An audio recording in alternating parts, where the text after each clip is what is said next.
તમને જેની ખોટ છે, જેની જરૂર છે, ચોથી તમારી માતા લાવે ને, એ તો તમને સપને ખ્યાલ ના હોય. દેવ કરે ને એવું કોઈ ના કરે. તમને સપને ખ્યાલ ના હોય, તમારા વિચારો બંધ થઈ જાય, તમારું જ્ઞાન બંધ થઈ જાય, અને એવી જગ્યાએથી દેવ આલે તમને કે જે સપને તમે વિચાર્યું ના હોય. એનું નામ માવતર કહેવાય, એનું નામ માં કહેવાય, એનું નામ માતા કહેવાય. એવી તમારે ઘેર સજ. પણ તમારી માં તમારી આ હટ, તમારી આ માંગણી પૂરી નહીં કરતી, તેનું કારણ એવું નહીં તમારી માં હોભરતી નહીં.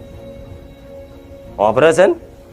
હવે તો અહેસાસ થયો કે નહીં કે જો ખુખાર મેલડી આટલું બધું અમને મનની વાત હોભરી જતી હોય, ખાલી આમ બોલતા જ અમારું કામ કરી બતાવતી હોય, તો અમારી માં એ હોભરતી જશે. હું એવું કહું છું, તમારી માં દરેકનું હોભરે છે, પણ તમારી માગણીઓ એવી